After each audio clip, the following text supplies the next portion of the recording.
নমস্কার বন্ধুরা, অনিশা লাইফস্টাইলে তোমাদের সবাইকে স্বাগত জানাই। তো তোমরা সবাই কেমন আছো? আশা করি ভালো আছো। তোমাদের দাদাভাই আজকে বাজারে গেছিল, সিঙ্গারা আর চপ কিনে নিয়ে এসছে। তাই থেকে শ্বশুরমশাই বললো মুড়ি মাখা করতে। তো আমি এই মুড়ি কীভাবে মাখাই তোমরা আমার পুরো ফুল ভিডিও দেখতে থাকো।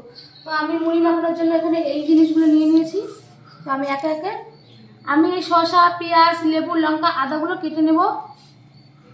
মনে নামো বন্ধুরা, সর্বপ্রথমে আমি শসাটা কেটে নেব।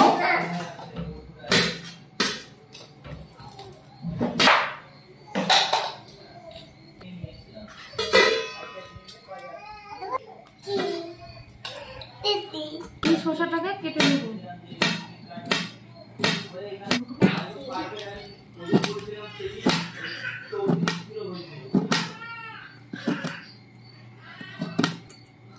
আমি একই রকম ভাবে শসাগুলো কেটে নেব। আমার শসা কাটা হয়ে গেছে। তো বন্ধুরা, আমি শসাটা এখন গামলায় নিয়ে নেবো।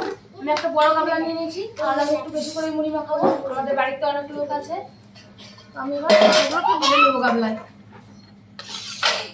এবার আমি পেঁয়াজটা কেটে নেবো।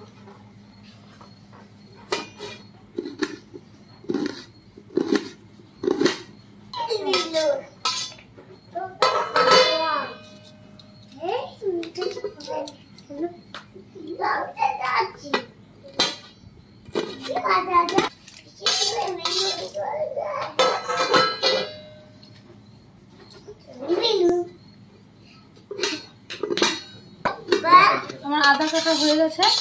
এবার আমি বন্ধুরা, আমার সব মশলাগুলো কাটা হয়ে গেছে। এবার আমি লেবুর রস দিয়ে দেবো।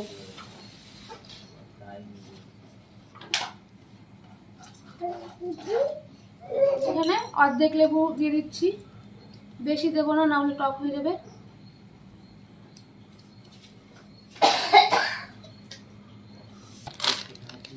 তো আমি বন্ধুরা এরপরে চানাচুর দিয়ে দেবো।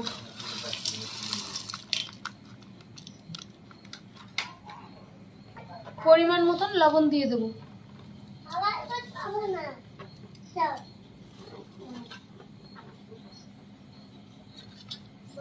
এরপরে দিয়ে দেবো টক ঝাল আচারের তেল।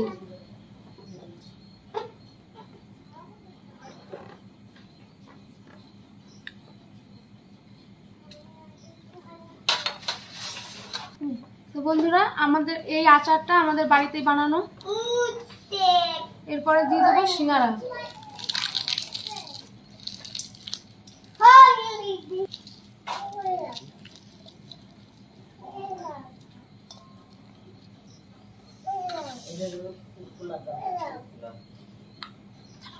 এরপরে দিয়ে দেবো চপ, আলুর চপ।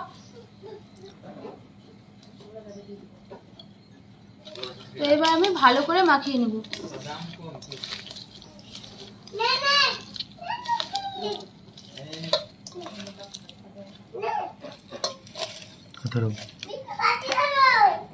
আমি ভালো করে মাখিয়ে নিয়েছি।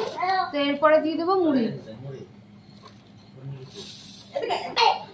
তো বন্ধুরা, আমি আগে বলেছি যে আমাদের অনেক লোক, অল্প মুড়িতে হবে না, এর জন্য আমি বেশি করে মুড়ি দিয়ে দেবো।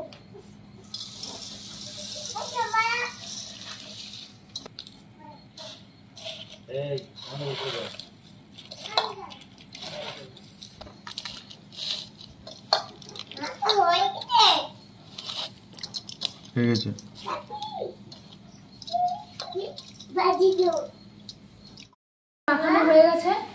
তো এবার আমি বাটিতে করে সবাইকে দিয়ে দেবো।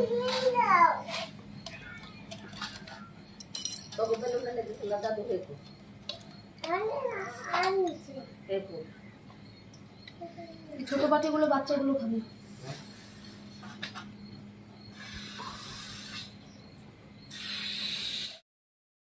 তো বন্ধুরা, সবাইকে আমার দেওয়া হয়ে গেছে।